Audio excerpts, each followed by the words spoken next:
நமஸ்தே. நம்ம இன்னைக்கு குரு சரித்திரம் அத்தியாயம் 2, அதாவது சாப்டர் 2 படிக்கலாம்.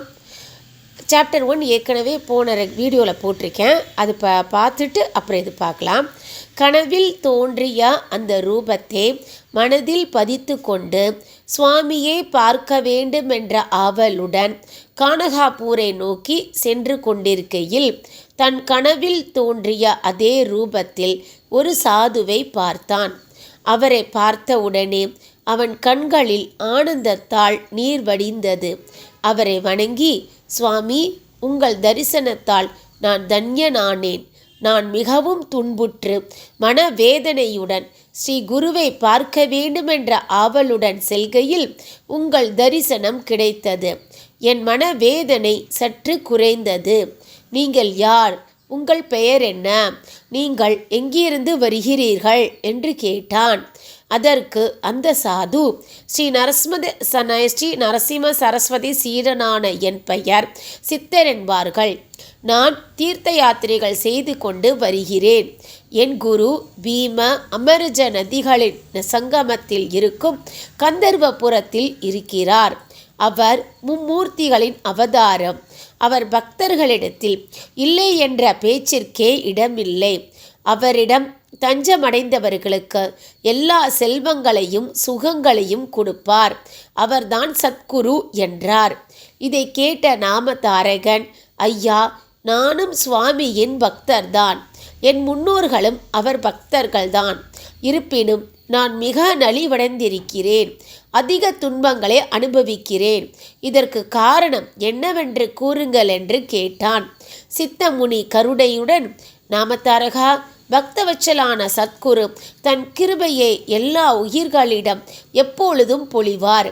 அவரை சேவித்தும் உன் துன்பங்கள் தீரவில்லை என்றால் உனக்கு அவரிடத்தில் முழுமையான பக்தி இல்லை. உன் மனதில் அவரை சந்தேகிக்கிறாய். முழுமையான உண்மையான பக்தி யாருக்கு இருக்கிறதோ அவர்களுக்கு குருவின் கிருபை பரிபூரணமாக கிடைக்கும்.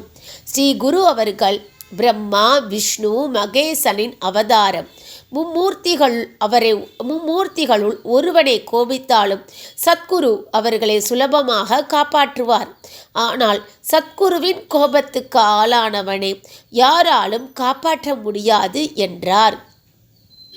அதற்கு நாமதாரகன், சுவாமி, குரு என்பவர் மும்மூர்த்திகளின் சுரூபம் என்று கூறினீர்கள்.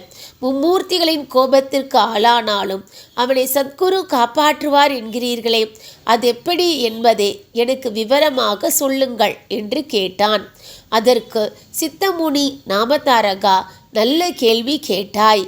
முதலில் ஒன்றாக இருந்த பரமாத்மாதான் பல பேர்களாக வேண்டுமென்று நினைத்து விஷ்ணு வயிற்றிலிருந்து கமலமும் அதன் மேல் 4 முகங்கள் கொண்ட பிரம்மாவும் பிறந்தனர். பிரம்மா மகாவிஷ்ணுவின் சொல்படி முதலில் சனகநந்தன், சனத்குமார, சனத் ஜாதகனையும் பிறகு பிரஜாபதிகளான மரிசி, அத்திரி, அங்கரீச, புலக, புலஸ்ய, கிரது, வசிஷ்டர்களை உருவாக்கினார். பிறகு 3 உலகங்களை, தேவர்களை, பலவிதமான ஜீவராசிகளை, மனிதர்களை சிருஷ்டித்தார். காலத்தை 4 யுகங்களாக பிரித்து முதலில் சத்தியமே வடிவமாக பெற்ற பூநூல் ஆபரணங்கள் அணிந்த கிருத யுகத்தை அழைத்து பூலோகத்தில் 17,28,000 ஆண்டுகள் ஞான வைராக்கியங்களுடன் பிரகாசித்து வரச் செய்ய சொன்னார்.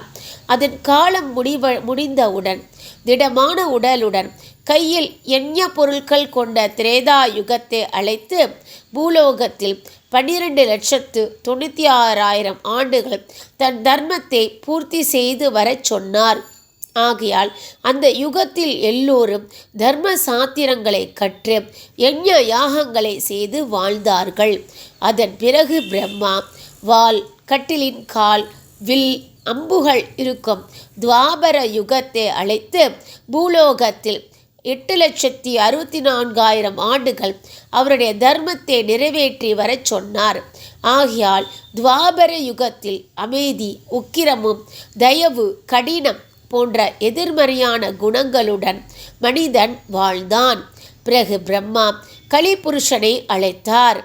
இந்த கலிபுருஷன் நீசமான பிசாசை போன்ற உருவமுடன் கலகம் துவேஷம் போன்ற குணங்களுடன் நன்னடத்தை பிடிக்காதவனாகவும் வலது கையில் நாக்கையும் இடது கையில் பிறப்பு உறுப்பையும் பிடித்து கொண்டு ஆனந்தமாக ஆடிக்கொண்டு வந்தான். பிசாசு ரூபத்தை பார்த்து சிரித்து, உன் வேடிக்கையான இந்த செயலுக்கு காரணம் என்ன என்று கேட்டார். அதை கேட்ட கலிபுருஷன், மனிதர்களை காமுகர்களாகவும் நாக்கை அடக்க முடியாதவர்களாகவும் செய்து அவர்கள் நற்கதி அடையாதபடி செய்வேன் என்பதை தெரிவிப்பதற்காகத்தான் இந்த செயல் என்றார். அப்பொழுது பிரம்மா, நீ 4,32,000 ஆண்டுகள் பூலோகத்தில் உன் தர்மத்தை செய்து வா என்றார். அதற்கு கலிபுருஷர் பயத்துடன், சுவாமி, நான் தர்மத்தை அளிப்பவன், வெட்கம் என்பது கிடையாது.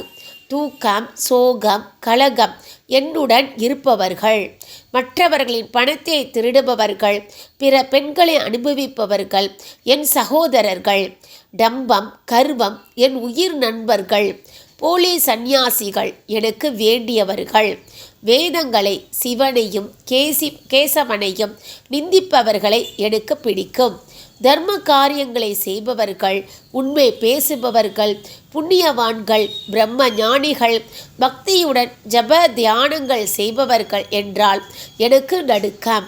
இப்படிப்பட்டவர்கள் இருக்கும் பூலோகத்தில் நான் யாரிடம் எப்படி நடந்து கொள்ள வேண்டுமென்று கூறுங்கள் என்று வேண்டினான். அப்பொழுது பிரம்மா கலியிடம், முன் யுகங்களில் மனிதர்கள் நீண்ட ஆயுள் பெற்றவர்கள், ஆகையால் அவர்கள் நீண்ட காலம் தவம் செய்து சித்தி அடைவார்கள். ஆனால் கலியுகத்தில் மனிதர்களின் ஆயுளோ மிக குறைவு. ஆகையால் அவர்கள் தெய்வத்தின் நாம சங்கீர்த்தனத்தினால் முக்தி அடைவார்கள். ஆகையால் நீ என் சொல்படி பூலோகத்திற்கு சென்று அங்கு தர்மத்தை கடைப்பிடிப்பவர்கள், ஞானிகள், புண்ணியம் செய்பவர்கள், சிவனை பெருமாளை பூஜிப்பவர்கள், தாய் தந்தை குருக்களை பூஜிப்பவர்களை பாதிக்காதே. இவர்கள் தவிர மற்றவர்கள் நீ அங்கு சென்றவுடன் உன் வசப்படுவார்கள். நல்லவர்கள் கூட உன் மகிமையினால் தீயவர்களாக மாறிவிடுவார்கள் என்று கூறினார்.